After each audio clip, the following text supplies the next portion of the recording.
Everybody, welcome in. I'm so glad to see you. Thank you for joining me this Saturday.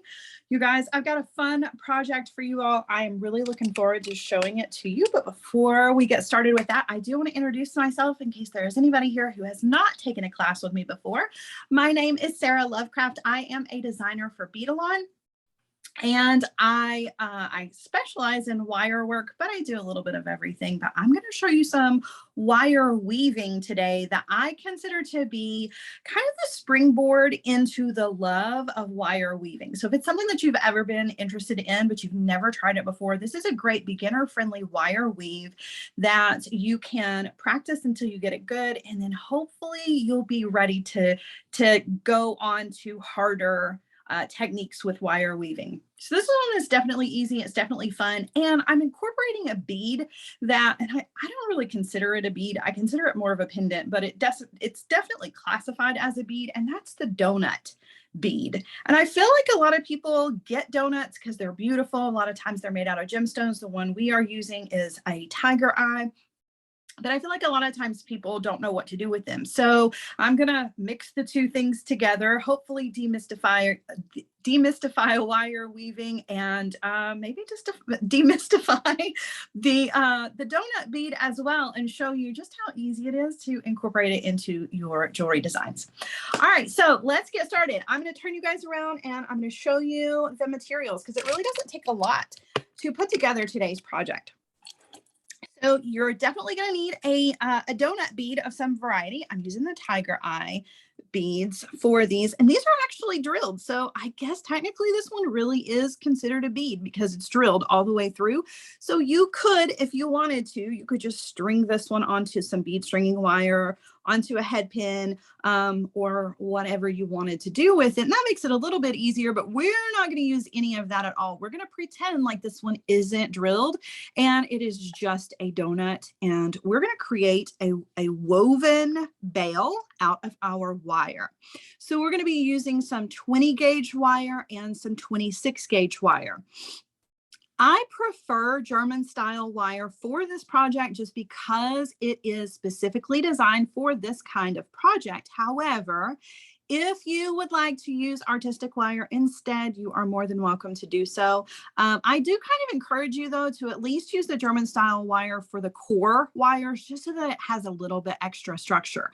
But as far as the weaving is concerned, you definitely can do that with artistic wire if you want to.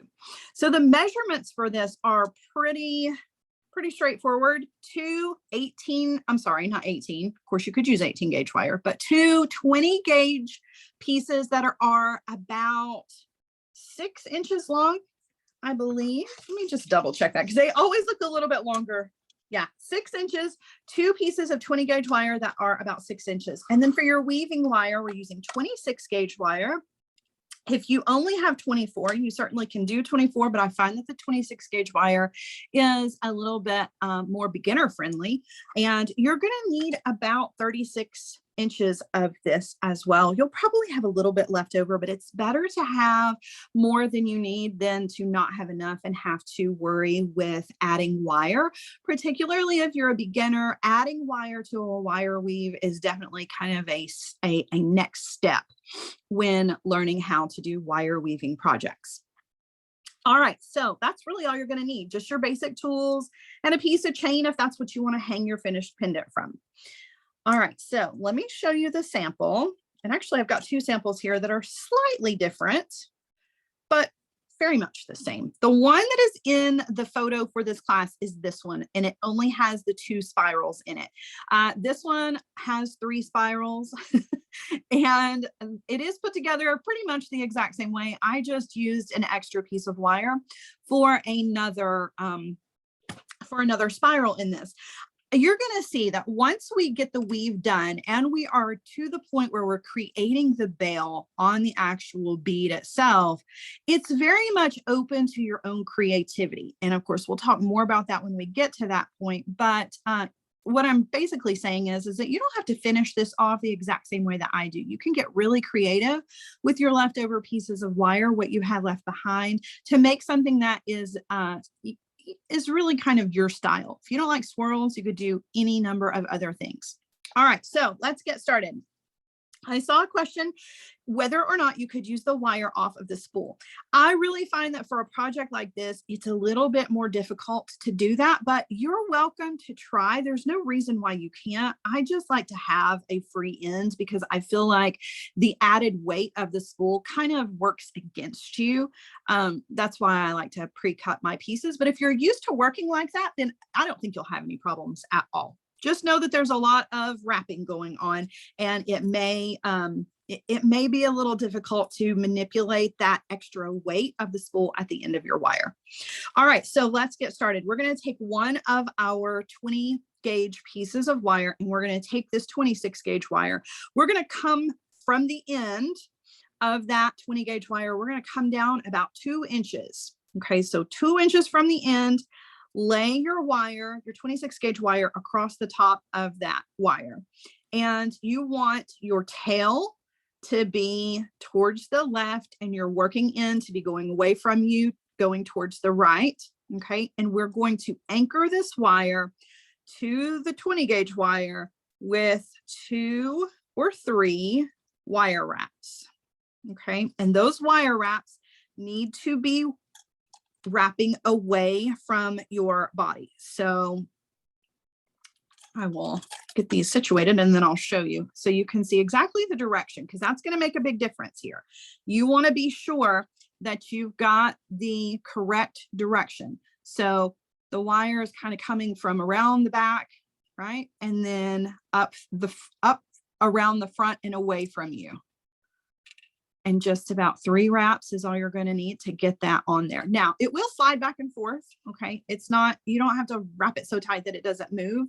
That's okay. And that'll all work itself out in the end, but you do want to try to stay about 2 inches away from the end. Okay. Now we're going to introduce the second piece of wire to this.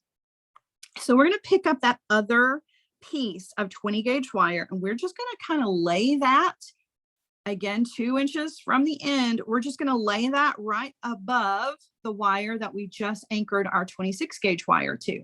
Okay.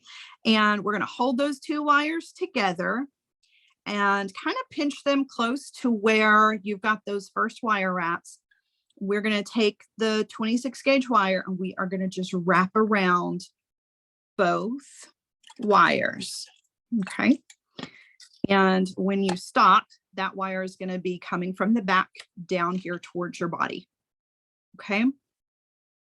And believe it or not, that's all there is to this. Now, I know there's a little bit more technicalities to it when we get going, but basically that's what our pattern is going to be. We're going to do 2 wraps around our bottom wire and then 2 wraps around both wires, 2 wraps around the bottom wire and 2 wraps around both wires. Now, I know if you're a beginner, that can seem a little daunting at first, but at least the pattern itself is fairly easy, right? But before we go any further with that, let's take this tail, and I'm just going to very loosely kind of wrap it around the 2 ends of the wire and just kind of out of the way. I don't want to cut it off because I do like to hold on to it. It kind of helps to have a little bit more control holding on to it, but I do wrap it out of the way so that here in these first few little weaves of the wire, it doesn't get caught up with our working end. All right, so now what we have to do is we do need to separate these wires out just a little bit so that we can get in between there. Because in order to wrap around just this bottom wire, we have to be able to get between the 2. Now, if we have them, if we're squeezing them together like this, you can see there's only a tiny little bit of area to get that wire in there, and that's a little tricky. We don't need to do that. We can let these 2 wires open up. We're going to open them up. I usually just take a finger and just put them, in between the wires, whatever works for you. Okay.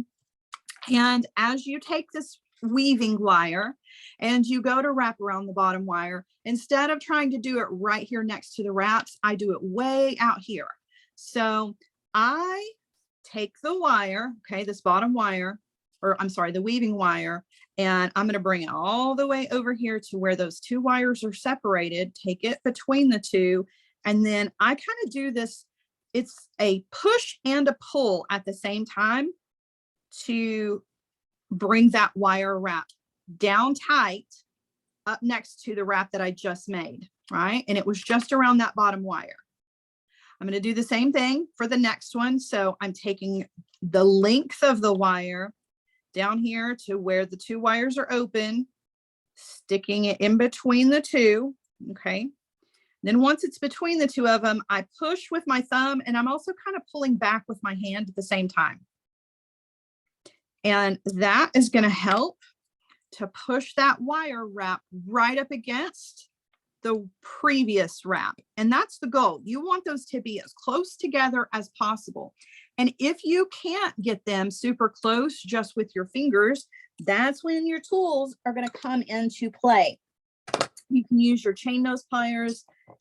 You can use your bent chain nose pliers, and you just very gently come in and just kind of squeeze, and that's going to tighten up that wrap and make it right up next to the previous wrap.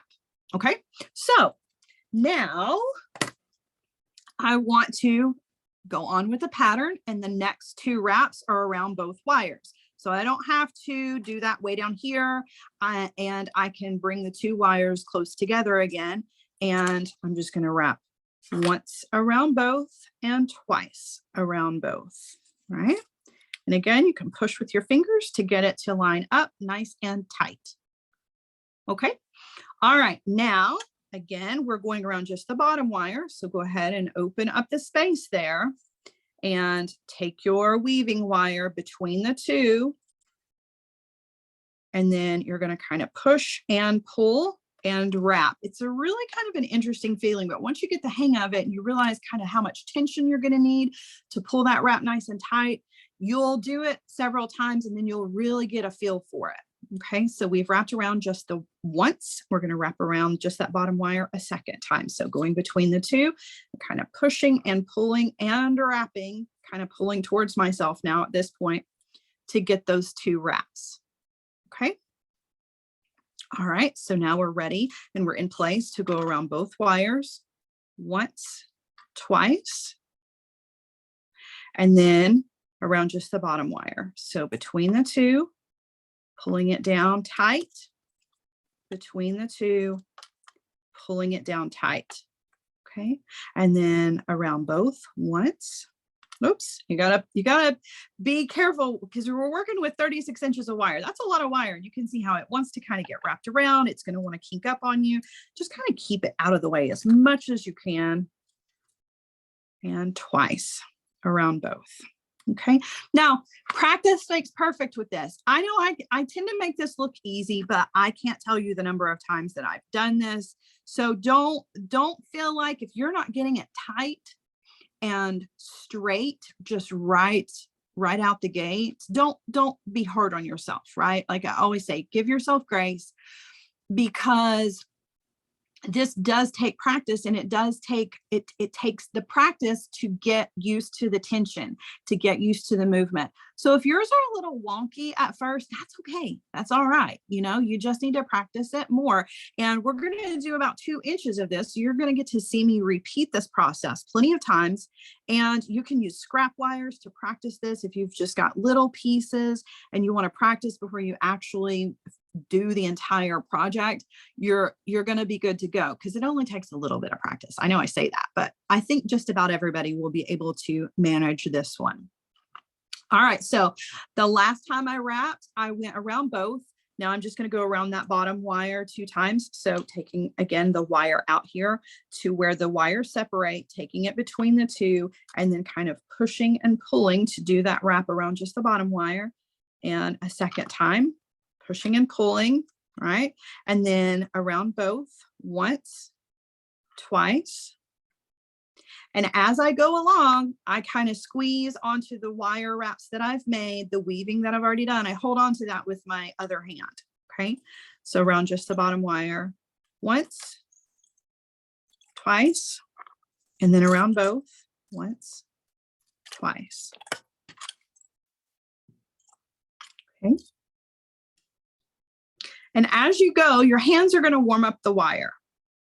And you're going to notice a couple of things that happen. And this can be kind of frustrating at first, but you do kind of get used to it. When your fingers start to warm up the wire, particularly these 2 base wires, they're going to tend to want to travel around and bend themselves out of shape. And they're going to start to get out of control. I mean, there's just really no other way to say it, particularly if you are new at this. I try as I go to keep these two wires nice and straight as much as possible and don't let them travel around too much. Okay. But again, if you're a beginner, that's going to be one of the frustrating parts of this, is that all of a sudden you're going to look down at the work that you've done and you're going to realize it's already got kind of a curve in it, or maybe it's curving the wrong direction. Just very gently straighten it back out. Okay. Straighten it back out, hold it tight with your fingers, and just keep going. All right. So around the bottom twice, and then around both. Okay. Now I'm going to speed this up a little bit because we're just doing the same thing over and over again. We've got 2 inches of this to make. So I'm going to speed up 2 around the bottom and 2 around both. I got a kink in my wire, which happens to all of us. Just very gently unkink it. Okay.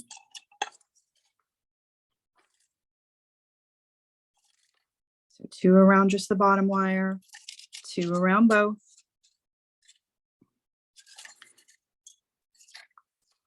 Just the bottom. And then both. Again, just kind of straightening, tidying up as I go. Around the bottom. Around both.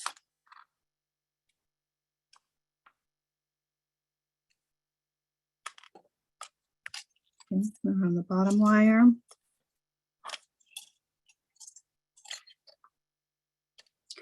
Around both.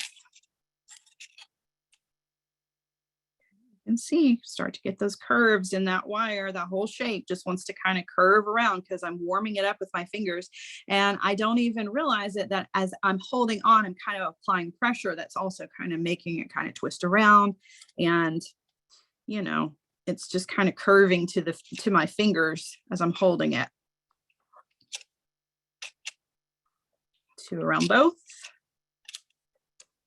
2 around the bottom. And 2 around both. If you need to take a second just to look and double check, make sure everything is lining up like you want it to. And if it's not, come in with your pliers, use those pliers. You don't have to do all of this with your fingers, right? The fingers are free, but the pliers are way helpful.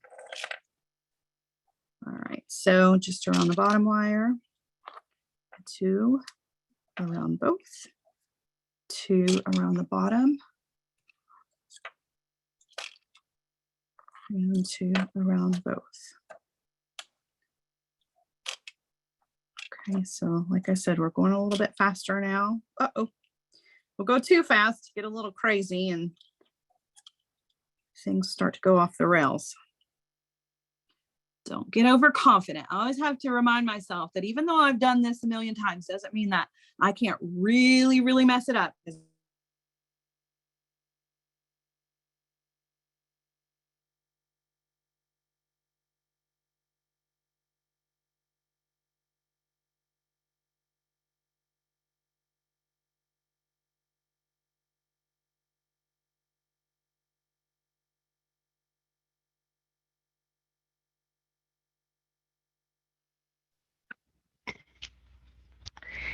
Sarah, are you still there?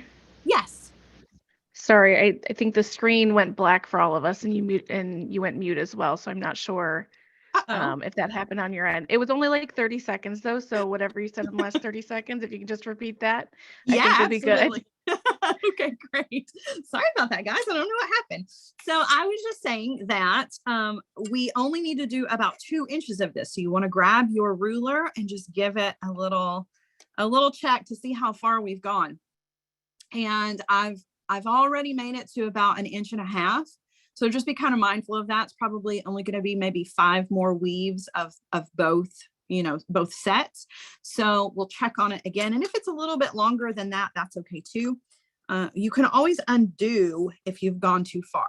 Okay, so do a few more. I'm just going to keep that ruler right here so that I can check again. So there's 2 around the bottom, 2 around both, 2 around the bottom, 2 around both.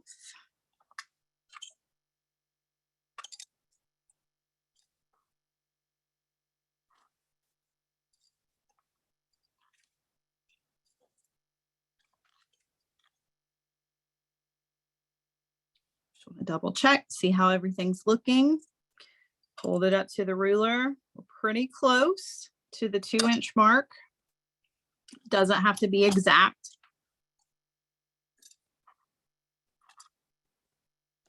So 2 around the bottom, 2 around both, 2 around the bottom, 2 around both. And I think you'll notice too, as you're going, that as your 36 inches of wire gets a little bit shorter, it does become much, much easier to manage.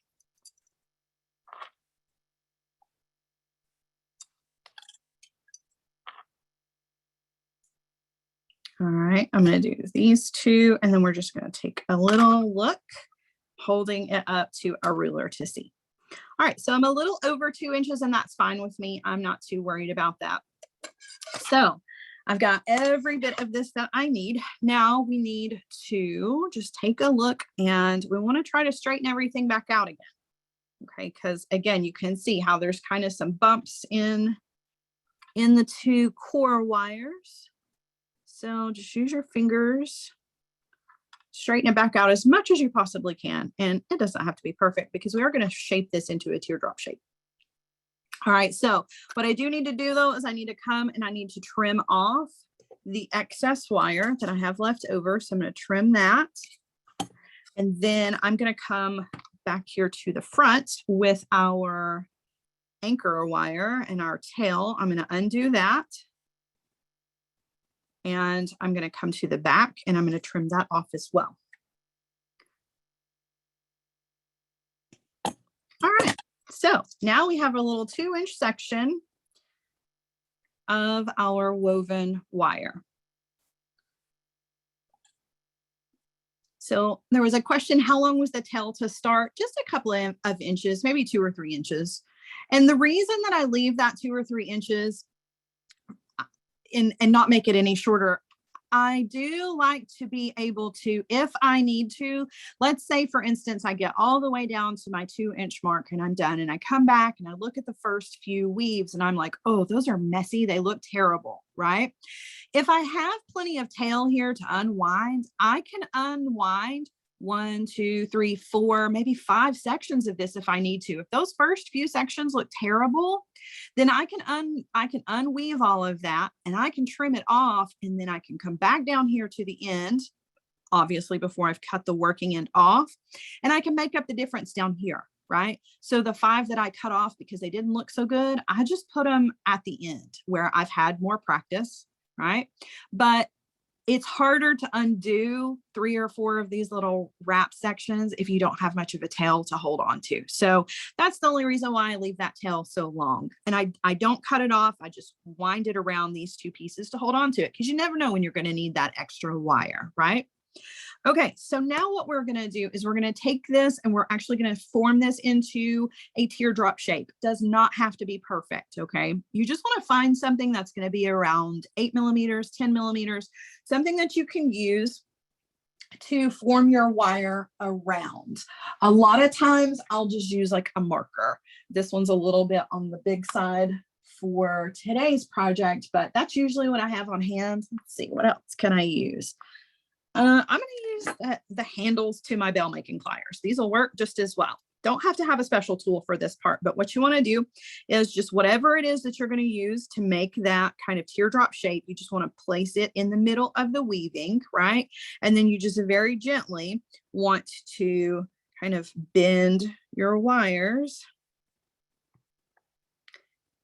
into a teardrop shape. And of course, it does not have to be perfect. You can see mine's a little bumpy. I'm okay with that, right? But if I'm not and it drives me crazy, I can come in with my chain nose pliers, and just by opening and closing the jaws of those pliers over those wires, see how that just straightened that out very, very quickly, right? And I didn't even have to do anything major. I'm just opening and closing the pliers over the tops of the weaves, and that's going to help to straighten that up. right? All right, so I have my two tails of the wire. So I've got two wires on one side, two wires on the other side. I'm going to bring in my donut and I'm going to just drop it down into the wires, right? So now our little teardrop shape is holding our donut. And now we can do any number of things, right? But the most important part is going to be, we need to make a bail of some variety. Now the bail is this part where you can actually take your stringing material, your chain, or whatever you're going to use to hang this from. That's the most important part. Otherwise you're not going to be able to attach this to anything, right? The rest of it is just decoration. So you can really kind of use it and do whatever you want to with it. I'm going to take my wires. So my wires are crisscrossing. I'm going to kind of treat this like I would if I were wire wrapping a briolet. I'm going to take these two wires that are in the front and I'm going to wire wrap them around this back piece. And I'm even going to use some of the wire weaving. So basically, I'm just very gently taking that front and wrapping it around the back. And then I'm going to bring those two wires all the way around here to the front. Okay, so I just took this wire, even though there is some weaving on it, and I just wrapped it around. That's all I did.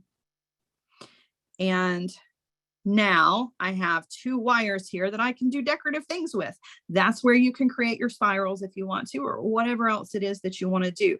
That makes this also secure. Now what I need to do is I need to take the top wires here and I need to actually form the bail part. So we're going to leave the decorative stuff for the end. Okay. And we're going to focus on these top wires.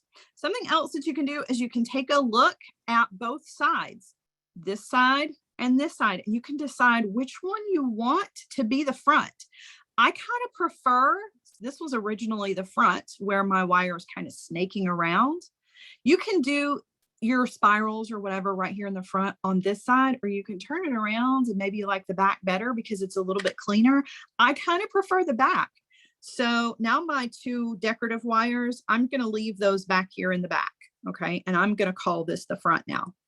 Let's deal with these two top wires. There is a section of wire weaving here that you can either leave or you can unweave. And you really, unfortunately, don't know how much of that there is to unweave until you've done this, because everybody's little twist, everybody is going to wrap a little bit closer to the donut than others. You know, there's a lot of different things that are going to come into play. So again, might have been helpful to leave the tail. But if you didn't leave the tail, just come in with your fingernails. That's why you can never have a good manicure when you work with wire. And get in there and try to undo just enough that you can grab with your pliers. Okay, just a tiny, tiny bit. It's all you need to grab. Okay, now I'm going to undo a couple of these weaves. Again, you can't do that in advance because you don't know how much, right? You don't know until you've actually started the process of creating the bail to know how much of this you need to undo. So I'm just going to undo until I meet up with where the wires are coming and wrapping around each other. I hope all of this makes sense. If it doesn't, at least I'm hoping what you're seeing makes a little bit more sense than my words, right? So I'm just undoing a few of those weaves, just so that now my two top wires are completely free. So I'm just going to trim this off. Okay. All right. So now I have the two wires at the top. Those are completely free. And you can do any number of moves here. So if you want to make a wire wrapped loop, you absolutely can do that. That's what I've done here. You can just bring these wires forward and loop around your pliers if you want to, and then trim off. Let's do kind of a wire wrapped loop. So I'm going to come in, I'm going to use both wires at the same time. I'm going to come in with my chain nose pliers, grab those two wires. I'm going to bend those forward. Okay, so I've got that little bit of space there. I'm going to come in with my round nose pliers, and I'm going to use the largest part of my round nose pliers. So I want to come back here towards the back so that I've got the biggest loop possible. I'm going to take those two wires, they're side by side, going up and over the top barrel of the pliers. Okay, I'm going to rotate the pliers so that now the bottom barrel is now the top barrel, and I can pull those two wires up here to the front.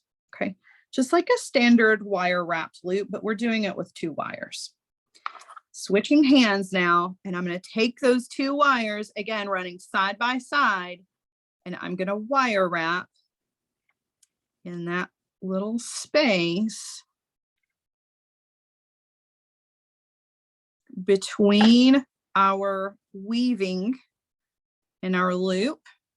Bring that to the back. Okay, and I'm going to cut off the short wires. Don't cut your decorative wires. Just cut off the two that you were using to make your wrapped loop. Tuck your ends. Okay. Now I like to separate out, since I used two wires, I like to separate mine out. So you use your fingernails to do this, or you can take your pliers and get in there in between and just separate out those wires. It just makes them a little bit more decorative, right? All right, now we're going to play with these. The hard part is done. That whole little wire wrapping scenario, that's over with. Now we just get to play, because we have these two wires here that we can do whatever we want to with. We can do little swirls with them. We can trim them off. If you don't even want to keep them, you can just cut them off. I recommend cutting them on what's going to be the back. You can cut them shorter if you need to, whatever you want to do. I like spirals, so I'm going to make some spirals with mine. So I'm going to come in with my chain nose pliers. I'm going to grab the tip of one of these wires. I've moved it here to the front. You don't have to. You can move it after you've created the spiral with it. But I'm going to grab this with the very tip of my chain nose pliers, and I'm going to create just a little hook in the wire. Okay, and then I'm going to lay that hook into the pliers, and I'm going to start to kind of bend. So opening and closing the pliers and kind of bending the wire to create that spiral.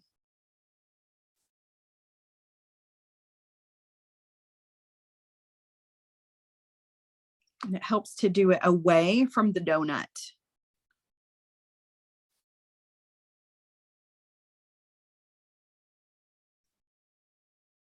Okay. So when I get up here close to the wire work, I can lay it flat if I want to. I can pull it out to the side and finish, the spiral. I can place it basically wherever I want to here in the front, and it's going to stay. Okay, now I'm going to do the other one, and I'm going to make another spiral that's going to kind of lay over the top of this one. So same steps. Coming in with my chain nose pliers, I'm just making a little hook in the very tip of the wire. And then from that hook, I'm going to start building the spiral.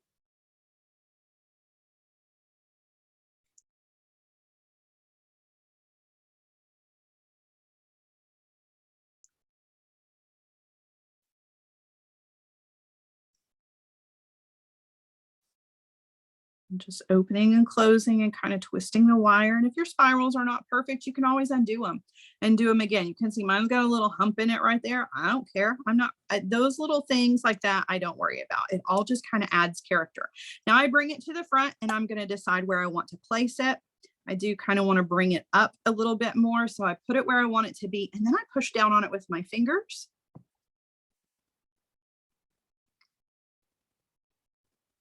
So I think in the materials list, I had listed the nylon jaw pliers. The nylon jaw pliers you would use in place of the chain nose pliers where I was making the spirals, if you are worried about marking up the wire as you're creating that spiral. If you use the nylon jaw pliers, then you don't have to worry about it. If you're going to use just your regular pliers, so I know not everybody has the nylon jaw pliers. If you've got just your regular pliers, you just want to be opening and closing your pliers over the wires gently. And that's going to help to keep you from marking up the surface of your spiral with your pliers, right? You don't want to get pliers marks all over.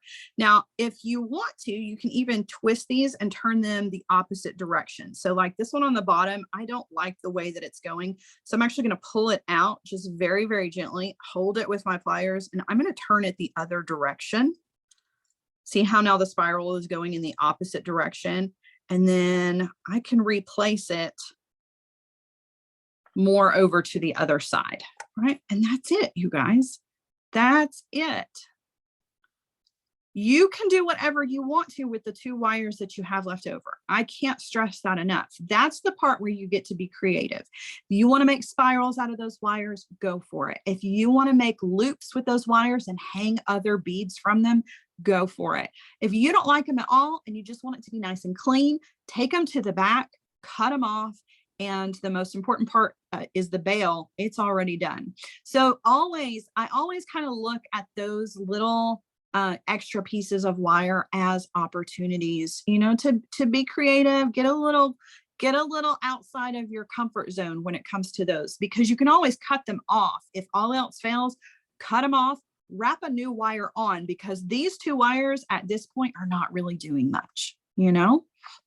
I mean, they're holding everything together, but as far as the ends are concerned, you can always trim those off. You can always bring in extra wire for decorative purposes. All right. And so then the only thing you would have next to do is to decide what it is that you wanted to do with your pendant. I like to keep mine just on plain chain, but it also looks great on a piece of leather, any kind of cording, or if you wanted to build an entire necklace around it, a beaded necklace, you absolutely could.